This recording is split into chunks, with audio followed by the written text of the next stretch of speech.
کہ polling booth سے کیمرے نکلے۔ اب یہ جو کیمروں کی کہانی ہے یہ بڑی امپورٹنٹ کہانی ہے۔ ہوا کچھ اس طرح کہ سینیٹرز آ گئے ہال کے اندر، تو شہری رحمان جو پیپلز پارٹی کی سینیٹر ہیں وہ ہال کے اندر آئیں، اور آتے ساتھ ہی وہ چلی گئیں پولنگ بوتھ کے اندر، جو وہاں پر ایک پولنگ بوتھ بنایا گیا تھا چیئرمین سینٹ کے دائیں ہاتھ کی طرف، وہ وہاں پہ چلی گئیں اور وہاں پہ واپس آئیں۔ واپس آتے ساتھ ہی انہوں نے مصطفیٰ نواز کھوکھر اور مصدق ملک کو بلایا اور ان کے ساتھ کچھ دیر انہوں نے گفتگو کی، جس پر یہ دونوں شخصیات چلیں گے پولنگ بوتھ کے اندر، اور وہاں پر جو لگی ہوئی تھی بہت بڑی LED، اس کے نیچے انہوں نے ایک کیمرہ دریافت کیا۔ اس کے بعد ان کو ایک اور کیمرہ ملا تو انہوں نے اس کی کھینچا تانی کی تو وائرنگ شائرنگ اس کی ساری برآمد ہو گئی۔ اس کے بعد پھر جب اور زیادہ تحقیق کی گئی تو وہاں سے مزید کیمراز برآمد ہوئے، اور ایک کیمرہ فواد چودھری صاحب کی ٹویٹ کے جواب میں برآمد ہوا۔ جب فواد چودھری نے ٹویٹ کیا، انہوں نے کہا کہ جناب اب تو اتنے بڑے بڑے کیمرے نہیں آتے، اب تو اس جیسے سمارٹ سپائی کیمراز بھی موجود ہیں۔ تو اس سپائی کیمرہ کی جب انہوں نے اپنے ٹویٹ کے اندر وہ تصویر شیئر کی تو مصطفیٰ نواز کھوکھر نے کہا کہ تھینکس فار دی لیڈ، آپ نے بڑا ہمیں یہ لیڈ دیا ہے، شکریہ۔ اس کے بعد وہ دوبارہ پولنگ بوتھ کے اندر گئے تو وہاں پہ بالکل ویسا ہے، مثلا وہ جو تصویر فواد چودھری نے ٹویٹ کی تھی بالکل اسی جیسا کیمرہ وہاں پر پولنگ بوتھ کی ایک ووڈن اس کے اندر نظر آیا، وہاں پہ پتہ چل گیا۔ تو 6 کیمرے اس چکر کے اندر نکل آئے۔ ایک اور ڈیولپمنٹ یہ ہوئی کہ کل ہی کے دن میں سینٹ کے اندر چیف سیکیورٹی آفیسر کی تعیناتی کی گئی، اور بغیر کسی اشتہار کے، بغیر کسی پروسیجرز کو فالو کیے ہوئے ایک سیکیورٹی آفیسر کو تعینات کر دیا گیا۔ پھر آپ کو پتہ ہے کہ اگلی ڈیولپمنٹ کے اندر پریس کانفرنسز ہوئیں، الزامات ہوئے، اور آخر کے اندر چیئرمین سینٹ کا انتخاب ہوا اور چیئرمین سینٹ بن گئے صادق سنجرانی صاحب۔ 48 ووٹ لیے انہوں نے، جبکہ یوسف رضا گیلانی صاحب نے 42 ووٹ لیے۔ اب آگے چلنے سے پہلے میں آپ کو ان 12 ڈیولپمنٹس کے اندر جو خاص ڈیولپمنٹس ہیں اس کی سگنیفیکنس بتاتا ہوں کہ وہ سگنیفیکنس کیوں ہے اس الیکشن کے ذریعے۔ سب سے پہلے بات کرتے ہیں خفیہ کیمروں کی۔ جہاں تک خفیہ کیمروں کا معاملہ ہے تو یہ خفیہ کیمروں کی مخبری از خود کی گئی پیپلز پارٹی کی اعلیٰ ترین شخصیت کو، جس کے ذریعے یہ انفارمیشن آئی شہری رحمان کے پاس، اور انہوں نے یہ انفارمیشن آگے دی، جہاں پر تحقیق کرنے کے بعد یہ سپائی کیمراز کو برآمد کیا گیا۔ اور کہانی اس میں کے پیچھے یہ تھی کہ جان بوجھ کر یہ تاثر دیا جائے کہ یار اسٹیبلشمنٹ تو اس سارے معاملے کے اندر ہو گئی ہے غیر جانبدار، اور سب ہو کے ٹھنڈے ہو کے بیٹھ جائیں کیونکہ کیمرے پکڑے گئے ہیں۔ لہٰذا اب کیمرے پکڑے گئے ہیں تو اس کا مطلب یہ ہے کہ اب وہ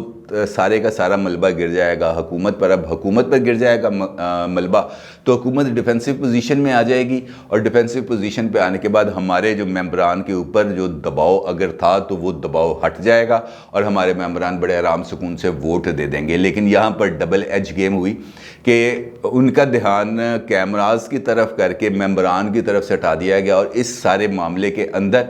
وہ اپنے جو سینیٹرز تھے نومنتخب ان کو بریف کرنا ہی شاید ان کو یاد نہیں رہا کہ آپ نے ووٹ کاسٹ کیسے کرنا ہے۔ اب وہ یہ ووٹ کاسٹ کرنے والی کہانی بھی بہت دلچسپ ہے، لیکن یہاں پر جو باریک کام تھی کہ خفیہ کیمرے تو پکڑے گئے لیکن خفیہ ہاتھ خفیہ طریقے سے خفیہ کارروائی کر گیا، اور یوسف رضا گیلانی صاحب ہار گئے اور صادق سنجرانی صاحب جیت گئے، یعنی کہ ریاستی امیدوار جیت گیا اور جمہوری امیدوار وہ الیکشن ہار گیا۔ عمران خان کی جانب سے یہ کہہ دینا کہ میں نئے الیکشن کرنے پر تیار ہوں، یہ وہ ڈیولپمنٹ ہے جو میں نے آپ کے ساتھ شیئر کی۔ اگر آپ کو یاد ہو کہ اسٹیبلشمنٹ کی جانب سے عمران خان کو ایک چارٹر آف ڈیمانڈ دیا گیا تھا کہ یہ چارٹر آف ڈیمانڈ ہے، اس چارٹر آف ڈیمانڈ پر آپ نے عمل کرنا ہے، اگر آپ نے عمل کر دیا تو یہ اسمبلیاں کنٹینیو رہیں گی، اور اگر آپ نے عمل نہ کیا تو پھر نئے انتخابات ہو سکتے ہیں۔ اور اس کا مطلب یہ ہے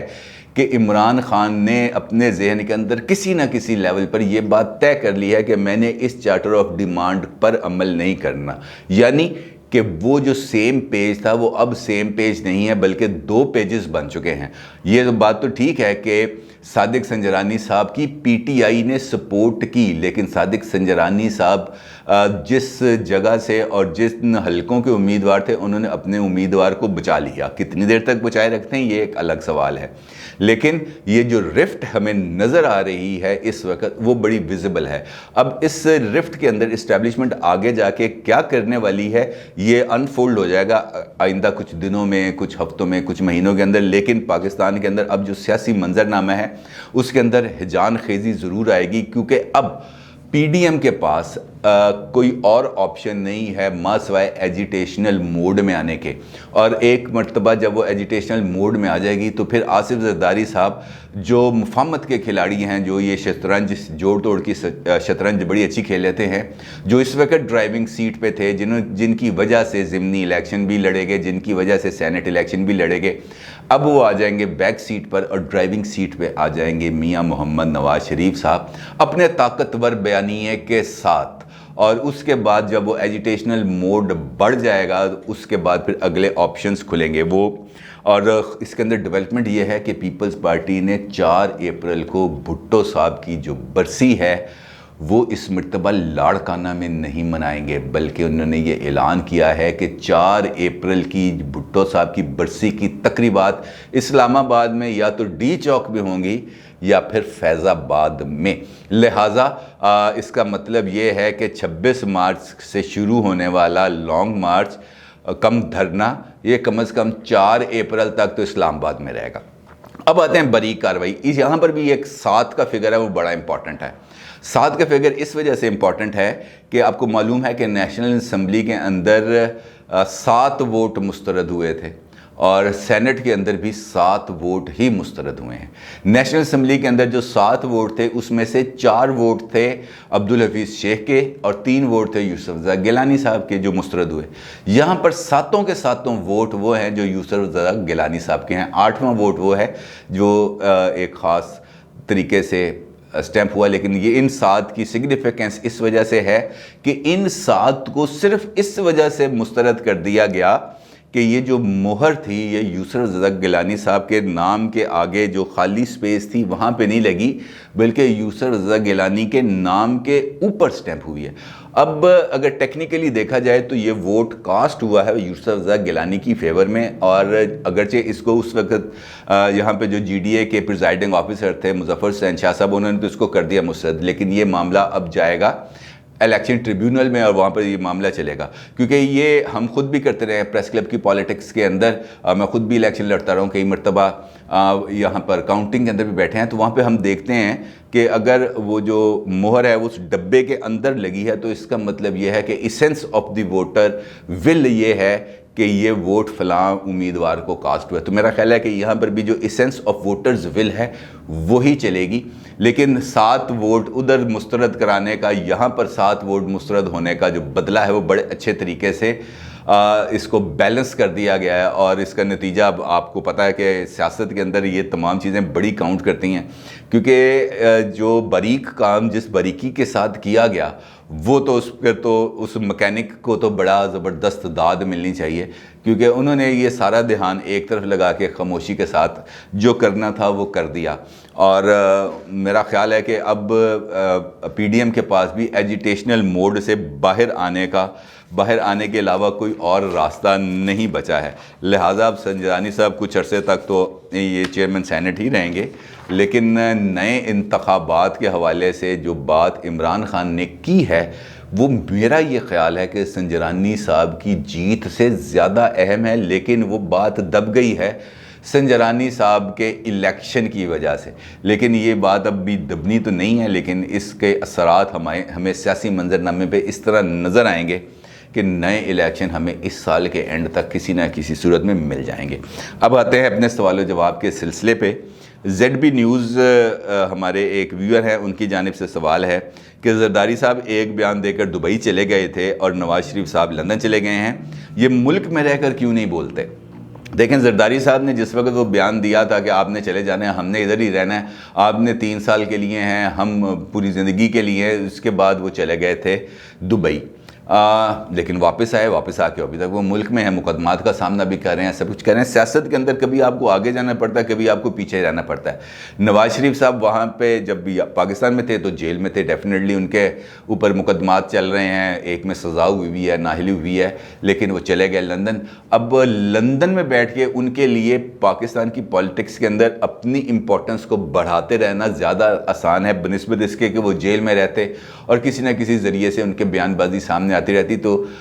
وہ صورتحال مشکل تھی، یہ صورتحال آسان ہے۔ اور سیاست دانوں کے لیے جیلیں ہوں یا جلا وطنی ہو، باہر رہنا ہو، اندر رہنا، وہ اتنا زیادہ میٹر نہیں کرتا، اس وجہ سے کہ سیاست دانوں کی اپنی ایک فالوئنگ ہے، وہ اپنی اس فالوئنگ کو ہی موٹیویٹ کرتے رہتے ہیں کسی بھی حالات کے اندر۔ اور اگر ہم دیکھیں تو نواز شریف جیل کے اندر بھی اتنے ہی خطرناک ہیں جتنے وہ جیل سے باہر خطرناک ہیں، اور ان کی خطرناکی میں نے آپ کو بتا دی ہے کہ وہ کسی صورت کم نہیں ہو سکتی، لہٰذا باہر رہ کے بولنا، اندر رہ کے بولنا کوئی اتنا زیادہ میٹر نہیں کرتا۔ فقیر سلیم میمن صاحب کا یہ ہے سوال کہ پوری دنیا میں اسٹیبلشمنٹس ہی حکومت چلاتی ہے، امریکہ کی مثال آپ کے سامنے ہے جہاں پر ٹرمپ کو باہر کیا گیا، اور کیا اسٹیبلشمنٹ زرداری صاحب سے فوری طور پر رابطہ کرے گی کیونکہ پاکستانی ٹرمپ سے بھی چھٹکارا پایا جائے؟ میرا خیال ہے کہ اسٹیبلشمنٹ نے زرداری صاحب کے ساتھ کافی عرصہ تک رابطہ رکھا ہے، اور میرا خیال ہے کسی نہ کسی لیول پر اب بھی رابطہ ہوگا۔ اب میں نے آپ کو بتایا کہ وہ جو سیم پیج والا معاملہ تھا وہ تو ہو چکا ہے ختم، اور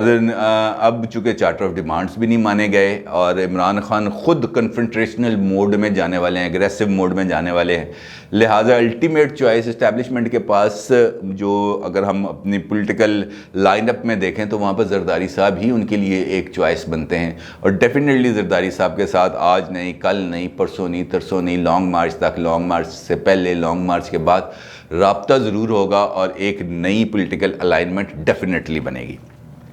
ایس امان صاحب نے سوال کیا، ایک تو ان کا تھا پاکستانی معیشت کے حوالے سے، لیکن پاکستانی معیشت کو آج ہم اگر سائڈ پہ رکھیں کیونکہ پولیٹیکل ماحول ہے، تو امان صاحب یہ معیشت کے حوالے سے آپ کے سوال کا جواب میں کل یا پرسوں ضرور دوں گا، لیکن جو اگلا سوال تھا وہ ہے عمران خان صاحب کے انداز تخاطب پر، ان کے بولنے پر، اور ان کا یہ کہنا تھا کہ کیا پاکستانی پالیٹکس کے اندر اس جیسی مینرزم کس طرح آ سکتے ہیں؟ دیکھیں، ہماری سیاست کے اندر کافی عرصے تک تو مینرزم رہی ہے۔ کچھ عرصہ پہلے جب 90 کی دہائی میں تھے تب یہ مینرزم ہم نے دیکھے تھے کہ بہت حد تک ڈیٹیریٹ ہو چکے تھے، لیکن جب یہ دونوں ہماری جو لیڈرشپ تھی محترمہ اور نواز شریف صاحب جب یہ جلا وطن ہوئے، باہر جا کے انہوں نے اپنی اپنی غلطیوں کا احساس کیا، تو پھر ہم نے دیکھا کہ وہ چیزیں تھوڑی سی کم ہو گئی تھیں، بلکہ خاصی حد تک کم ہو گئی تھیں۔ اگر اس میں 75% بھی کمی آ گئی تو میرا خیال ہے کہ بہت زیادہ ہے۔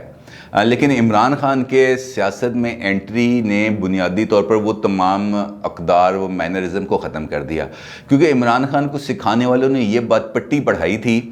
کہ اگر آپ وہی 90 کی دہائی والی سیاست کریں گے تو پھر آپ کو پنجاب سے پذیرائی ملے گی، اور انہوں نے سیم لائنز کو کاپی کیا۔ اگر ہم دیکھیں تو اس وقت اگر کریکٹرز بدلے ہیں صرف، وہ بھی ایک کریکٹر، مطلب بی بی کی جگہ پر ہم اس وقت رکھ دیتے ہیں نواز شریف کو، اور نواز شریف کی جگہ پر رکھ دیتے ہیں عمران خان کو، تو ہمیں وہی کیفیت ملے گی جو 90 کی دہائی میں تھی۔ لیکن سیاستدانوں کو ڈیفینیٹلی اپنے انداز تخاطب پر غور کرنا چاہیے، اور